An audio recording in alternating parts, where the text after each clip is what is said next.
በስመ አብ ወወልድ ወመንፈስ ቅዱስ አሐዱ አምላክ አሜን። እርሱ ራሱ በሥጋው ኃጢአታችንን በእንጨት ላይ ተሸከመ። የአስተርእዮ አንድ ቲዩብ ቤተሰቦች እንደምን አላችሁ? እንደምን ቆያችሁ? እንደምን ሰነበታችሁ? የሰላም አምላክ ልዑል እግዚአብሔር ስለዚች ዕለትና ሰዓት ክብርና ምስጋና ለእርሱ ይሁን። እንኳን በየዓመቱ ጥቅምት 27 ቀን ለሚከበረው የመድኃኔ ዓለም በዓል አደረሳችሁ አደረሰን። እርሱ ራሱ በሥጋው ኃጢአታችንን በእንጨት ላይ ተሸከመ። አንደኛ ጴጥሮስ ምዕራፍ 2 ቁጥር 24። መልእክቱ ለሌሎችም እንዲደርስ ላይክና ሼር በማድረግ እንድትጀምሩ፣ ሰብስክራይብ ያላደረጋችሁ አዳዲስም የሆናችሁም ሰብስክራይብ እንድታደርጉ በአክብሮት አሳስባለሁኝ። እርሱ ራሱ በሥጋው ኃጢአታችንን በእንጨት ላይ ተሸከመ። ግዕዙ ወበእንተ ኃጣውኢነ ውእቱ ተሰቅለ ዲበ ዕፅ በሥጋሁ ከመ ያውፅአነ እምኃጣውኢነ ይላል። ቃል በቃል ስንተረጉመው ስለ ኃጢአታችን በእንጨት ላይ ተሰቀለ፣ ከኃጢአታችን ሊያወጣን የሚል ነው። ከኃጢአታችን ሊያወጣን አንድን ነገር ከገባበት ጥልቅ ጉድጓድ እንደ ማውጣት አድርገን ማሰብ እንችላለን። ከገባበት ጥልቅ ጉድጓድ ለማውጣት ሲባል የሚከፈል ዋጋ እንዳለ ሁሉ መድኃኒታችን ኢየሱስ ክርስቶስም ከገባንበት የኃጢአት ሕይወት ሁላችንንም ከዛ የኃጢአተኛ ሕይወት ለማውጣት ሲል የከፈለውን የመስቀል ላይ ዋጋ ሐዋርያው ቅዱስ ጴጥሮስ በዚህ መንገድ ገልጾት እናገኛለን። ከኃጢአታችን ሊያወጣን ነው የሚለው። ልበ አምላክ ዳዊት ከጥፋት ጉድጓድ ከረግረግም አወጣኝ ይላል። ከጥፋት ጉድጓድ ከረግረግም አወጣኝ። መዝሙረ ዳዊት መዝሙር 39 ቁጥር 2 ላይ ጌታችን ኢየሱስ ክርስቶስ ከኃጢአት ያወጣን በእንደዚህ አይነት ሁኔታ ነው። ከገባንበት የኃጢአት አራንቋ ለማውጣት ሲል በመስቀል ላይ ተሰቀለ። ሐዋርያው ጳውሎስም በእንጨት ላይ የሚሰቀል ሁሉ የተረገመ ነው ተብሎ ተጽፏልና ክርስቶስ ስለ እኛ እርግማን ሆኖ ከሕግ እርግማን ዋጀን ብለዋል። ገላትያ ምዕራፍ 3 ቁጥር 13 ላይ ክርስቶስ ስለ እኛ እርግማን ሆኖ ከሕግ እርግማን ዋጀን፣ ከኃጢአትና ከእርግማን ሁሉ ነፃ አወጣን። ምስጋና ለአምላካችን ይሁን። ስለ ኃጢአታችን የተከፈለውን ዋጋ ሐዋርያት በመጻሕፍቶቻቸው በብዙ ሁኔታ ገልጸውት እናገኛለን። እንደ ሐዋርያው ጴጥሮስ አገላለጽ ደግሞ ለኃጢአት ሞተን ለጽድቅ እንድንኖር የሚላለው። ለኃጢአት ሞተን ለጽድቅ እንድንኖር እርሱ ራሱ በሥጋው ኃጢአታችንን በእንጨት ላይ ተሸከመ። ለኃጢአት ሞተን ለጽድቅ እንድንኖር ሲል ገልጿል። በእንጨት ላይ የተሰቀለው ክርስቶስ ለኃጢአት ሞተን ለጽድቅ በጽድቅ ሕይወት እንድንኖር ነው። ኃጢአትን ርቀን በጽድቅ ሕይወት ብቻ እንድንመላለስ የተከፈለ የመስቀል ላይ ዋጋ መሆኑን ሐዋርያው ገልጾታል። በዚሁ በአንደኛ ጴጥሮስ ምዕራፍ 2 ቁጥር 25 ላይ ደግሞ እንደ በጎች ትቅበዘበዙ ነበርና ይላል። እንደ በጎች ትቅበዘበዙ ነበርና አሁን ግን ወደ ነፍሳችሁ እረኛና ጠባቂ ተመልሳችኋል። አስቀድሞ እንደ በጎች ትቅበዘበዙ ነበር፣ አሁን ግን አለ ወደ ነፍሳችሁ እረኛና ጠባቂ ተመልሳችኋል። ኃጢአት ተቅበዝባዥ ያደርጋል። ኃጢአት ረፍት አልባ ያደርጋል።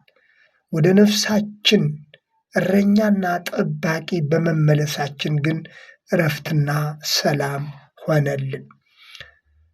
በክርስቶስ እንጨት ላይ መሰቀል ይህ ሁሉ እረፍትና መዳን ሆነልን። ለኃጢአት ሞተን ለጽድቅ እንድንኖር ከመቅበዝበዝ እንድናርፍ አድርጎናል። በክርስቶስ መሰቀል ይህ ሁሉ ሆነልን። እረኛ ባለቤት የሌለው በግ ባዝኖ እንደሚጠፋ ሁሉ በኃጢአት ምክንያት እንደዛ ሆነን ነበር። ነገር ግን በክርስቶስ በመስቀል ላይ በመሰቀሉ መልካም እረኛ የሆነው ክርስቶስ የነፍሳችን ቤዛ በመሆን ነፍሱን ስለኛ ሰጥቶ ወደ እርሱ ሰበሰበን፣ አሳረፈን። አምላካችን ምስጋና ለስሙ ይሁን። በእግዚአብሔርና በእኛ መካከል የነበረውን የጥል ግድግዳ አፈረሰ። ሐዋርያው ጳውሎስ በኤፌሶን መልእክቱ ምዕራፍ 1 ቁጥር 16 ላይ እንደገለጸው ጥልን በመስቀሉ ገድሎ በእርሱ ሁለታቸውን በአንድ አካል ከእርሱ ጋር ያስታርቅ ዘንድ ይላል። ጥልን በመስቀሉ ገድሎ በእርሱ ሁለታቸውን በአንድ አካል ከእርሱ ጋር ያስታርቅ ዘንድ በመስቀሉ ሕዝብና አሕዛብ ሰውና እግዚአብሔር ታርቀዋል። ርቆ የነበሩት ወደ እግዚአብሔር ቀርበዋል። ሰላም ተሰብኳል። አሁንም ሰዎች በጥላቻ በክፋት ተሞልቶ በተለያየ መንገድ ጥላቻቸውን ሊገልጹ ይችላሉ፣ ክፋታቸውን ሊገልጹ ይችላሉ።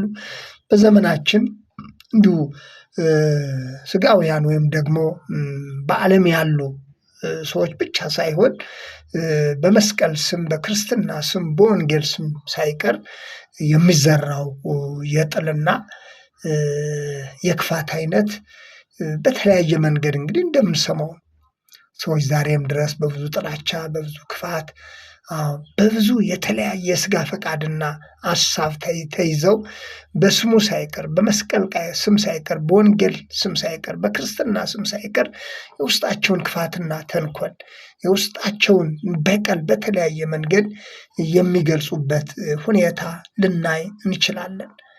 ነገር ግን በመስቀል ላይ የተሰቀለው ክርስቶስ ግን ሰላምን አውጇል። የተጣሉ እንዲታረቁ፣ የራቁ እንዲቀርቡ፣ በሰውና በእግዚአብሔር መካከል ሰላም እንዲፈጠር፣ ሕዝብና አሕዛብ ተብሎ ተለያይቶ የነበሩ በመካከላቸው የጥል ግድግዳ ተገንብቶ ሰውና እግዚአብሔር ተለያይቶና ተራርቀው የነበሩትን ሁሉ በመስቀል ላይ የተሰቀለው ክርስቶስ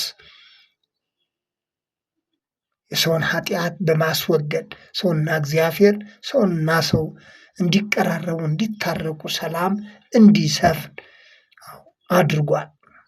መድኃኒታችን ኢየሱስ ክርስቶስ ምስጋና ለስሙ ይሁን። እንደዛም ሆኖ አሁንም ድረስ ግን ሰዎች በጥላቻ በክፋት ተሞልተው ጥላቻና መለያየትን ቢሰብኩ እንኳ ክርስቶስ ግን ጥልን በመስቀሉ ገድሏል።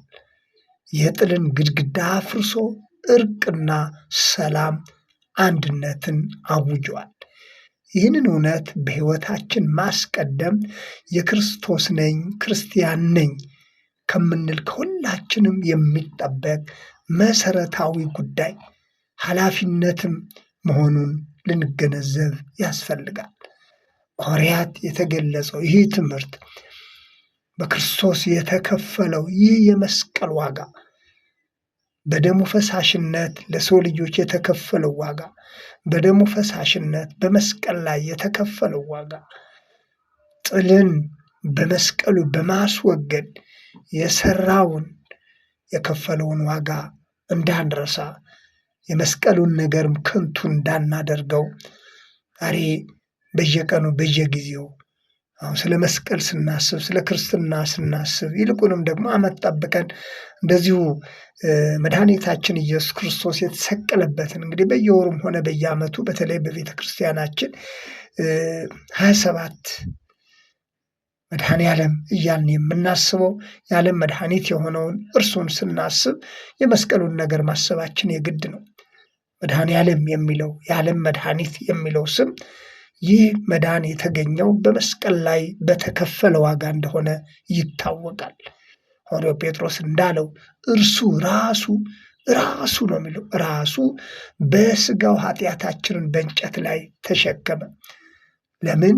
ከኃጢአት ሊያወጣን ከሞት ሊያድነን ከነበርንበት የተቅበዘበዘ ሕይወት ከነበርንበት ኃጢአተኛ ሕይወት ነፃ ወጥተን ከአምላካችን ከእግዚአብሔር ጋር እንድንሆን